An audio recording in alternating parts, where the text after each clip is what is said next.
एका दिवसात इतिहास, अध्यात्म, महाराष्ट्रातील सर्वात उंच धबधब्यांपैकी एक धबधबा आणि महाराष्ट्रातील सर्वात मोठ्या विंडमिल फार्मपैकी एक ठिकाण, हे सगळं खरंच अनुभवता येतं का? हा प्रश्न आमच्याही डोक्यात होता. मग आम्ही साताऱ्याच्या दिशेनं निघालो आणि पुढे जे काही अनुभवायला मिळालं ते खरंच अविस्मरणीय होतं.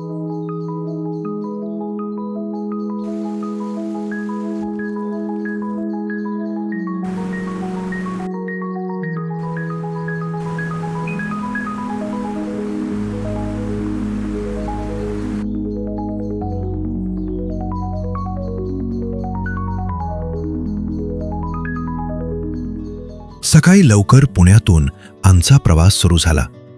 शहर हळूहळू मागे पडत होतं आणि कात्रज घाट चढायला सुरुवात होताच वातावरण पूर्णपणे बदललं. पावसामुळे संपूर्ण घाट हिरवाईनं नटला होता. ढग, डोंगर आणि वळणावळणाचा रस्ता, त्यामुळे प्रवासाची सुरुवातच एकदम मस्त झाली. पुढे जाताना रस्त्याच्या दोन्ही बाजूंना दिसणारी हिरवाई आणि पावसामुळे जिवंत झालेला निसर्ग पाहत आम्ही पुढे जात होतो. थोड्याच वेळात आम्ही खंडाळा घाटात पोहोचलो. हा घाट तर आणखीच भारी दिसत होता. जिकडे नजर जाईल तिकडे फक्त हिरवाई आणि डोंगरांवर विसावलेलं धुकं. सगळा घाट इतका हिरवागार दिसत होता की नजर कुठे थांबवावी हेच कळत नव्हतं. खंडाळा घाट पार केल्यानंतर आधी पोटपूजा करून घ्यायचं ठरवलं. रस्त्यात आशीर्वाद हॉटेल लागलं. तिथे मस्त पोटपूजा केली आणि मग आजच्या पहिल्या डेस्टिनेशनकडे निघालो.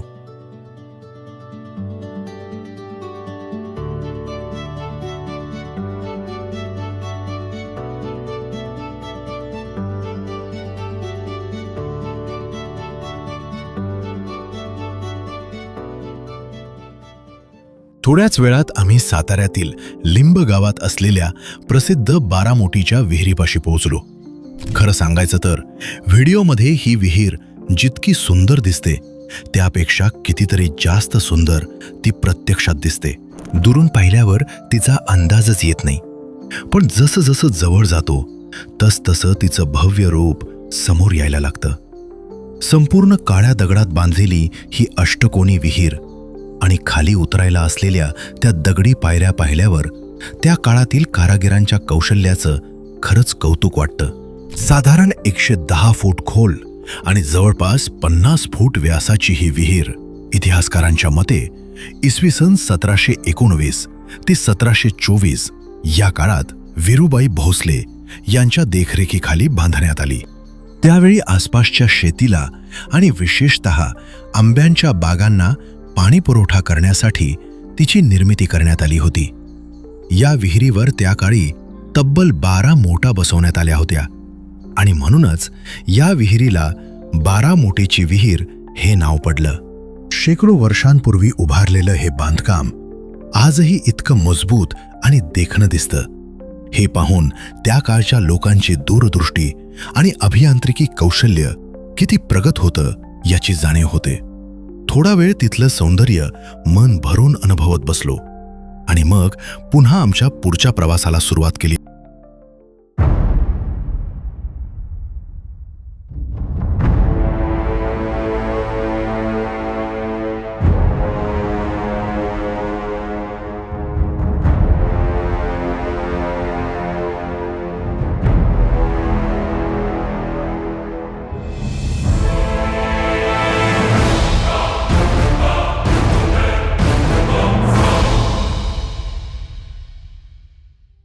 आता आमचं डेस्टिनेशन होतं ठोसेघर.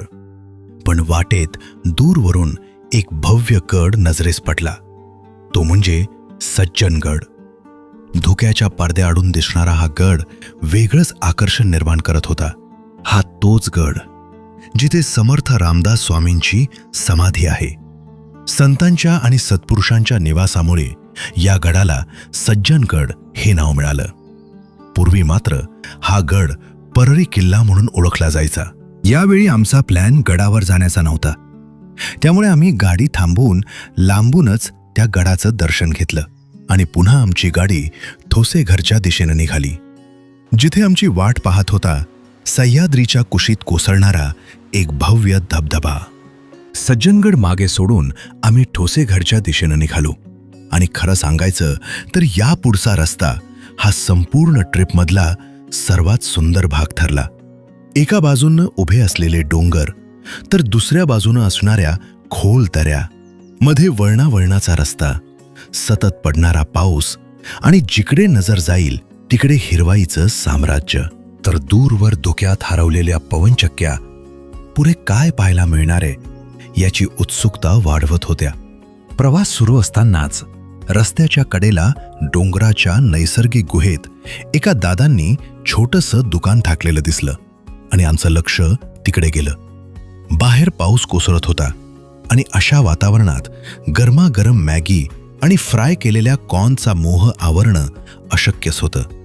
आम्ही गाडी थांबवली आणि त्या निसर्ग निर्मित गुहेतल्या दुकानात मस्त गरमागरम मॅगी आणि फ्राय केलेले कॉर्न खाल्ले.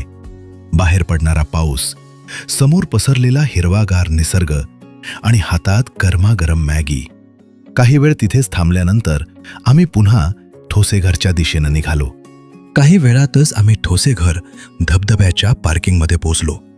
गाडी पार्क करून प्रति व्यक्ती 50 रुपयांचं तिकीट घेतलं आणि मग व्ह्यू पॉइंटच्या दिशेनं चालायला सुरुवात केली. जसं जसं पुढे जात होतो तसतसं धुकं अधिकच दाट होत होतं. काही क्षण तर समोरचंही नीट दिसत नव्हतं. खरंच असं वाटत होतं की आपण रस्त्यावर नसून ढगांच्या आतून चालत आहोत. व्ह्यू पॉइंटवर पोहोचल्यावर समोरचं दृश्य पाहून काही क्षण आम्ही निशब्द झालो. प्रचंड उंच कड्यावरून कोसळणारा धबधबा, आजूबाजूला पसरलेलं दाट धुकं, चेहऱ्यावर येणारे पाण्याचे सूक्ष्म तुषार आणि संपूर्ण परिसरात घुमणारा पाण्याचा आवाज. हा अनुभव शब्दात मांडणं खरंच कठीण आहे. ठोसेघर हा महाराष्ट्रातील सर्वात उंच धबधब्यांपैकी एक मानला जातो. मुख्य धबधब्याची उंची सुमारे 200 मीटर असल्याचं सांगितलं जातं आणि पावसाळ्यात या परिसरात अनेक छोटे मोठे धबधबेही सुरू होतात. त्यामुळे संपूर्ण दरीच जणू पाण्याने जिवंत झाल्यासारखी वाटते. तिथे बराच वेळ थांबून त्या निसर्गाचा मन भरून आनंद घेतल्यानंतर आम्ही आमच्या शेवटच्या डेस्टिनेशनकडे निघालो. आता आमचा प्रवास सुरू झाला चारकेवाडीच्या दिशेने. ठोसेघर ते चारकेवाडी हा रस्ता देखील तितकाच सुंदर आहे. एका बाजूला हिरवीगार भातशेती, दुसऱ्या बाजूला सह्याद्रीचे डोंगर आणि मध्ये धुक्यात हरवलेला रस्ता. प्रत्येक किलोमीटर नंतर निसर्ग आणखी सुंदर होत होता. गावाजवळ पोहोचताच दूरवर रांगेत उभ्या असलेल्या प्रचंड पवनचक्क्या दिसायला लागल्या. जसजसं आम्ही त्यांच्या जवळ जात होतो तसतसा त्यांचा खरा आकार लक्षात येत होता. त्या इतक्या उंच आहेत की त्यांच्यासमोर उभं राहिल्यावर आपण किती लहान आहोत याची जाणीव होते. चारकेवाडी हा महाराष्ट्रातील सर्वात मोठ्या पवन ऊर्जा प्रकल्पांपैकी एक म्हणून ओळखला जातो आणि पावसाळ्यात इथलं धुकं, हिरवाई आणि सतत फिरणाऱ्या पवनचक्क्या मिळून एक वेगळंच दृश्य तयार करतात. पुढे जात असताना रेनकोट घातलेली गुरंही पाहायला मिळाली. हे दृश्य आमच्यासाठी पूर्णपणे नवीन होतं. ग्रामीण भागात जनावरांचीही किती प्रेमानं काळजी घेतली जाते हे पाहून खरंच छान वाटलं. चारकेवाडी आणि त्याच्या आसपासच्या त्या शांत वातावरणात फिरल्यानंतर आम्ही स्वामी समर्थ हॉटेलमध्ये थांबलो.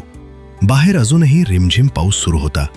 त्याचवेळी शेतकरी भात लावणी आटपून आपल्या घराच्या दिशेनं निघाल्याची लगबगही पाहायला मिळत होती.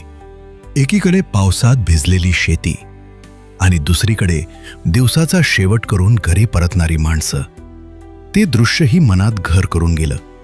अशा वातावरणात गरमागरम चहा, भजी आणि बिस्किटांची मज्जा काही वेगळी असते. दिवसभर फिरल्यानंतर हा छोटासा ब्रेकही खूपच सुखावणारा ठरला. हळूहळू अंधार पडू लागला आणि आम्ही पुण्याच्या दिशेनं परत निघालो. पण जसजसा अंधार वाढत गेला तसतसं धुकंही प्रचंड दाट होऊ लागलं. काही ठिकाणी तर समोरचा रस्ताही नीट दिसत नव्हता. सुदैवाने आमच्या गाडीचे फॉग लाईट्स असल्यामुळे आम्ही सावधपणे पुढचा प्रवास सुरू ठेवू शकलो. त्यामुळे तुम्हीही कधी पावसाळ्यात ठोसेघर किंवा चारकेवाडीला भेट देणार असाल तर शक्यतो अंधार पडण्यापूर्वीच परतीचा प्रवास सुरू करा. दिवसभरात इतिहास अनुभवला, निसर्ग जवळून पाहिला सह्याद्रीचं रौद्र आणि सुंदर रूप अनुभवलं. ढगांमध्ये चालण्याचा अनुभव घेतला आणि चाळकेवाडीच्या पवनचक्क्या मध्ये हरवून गेलो. एका दिवसात इतके वेगवेगळे अनुभव मिळतील असं खरंच वाटलं नव्हतं.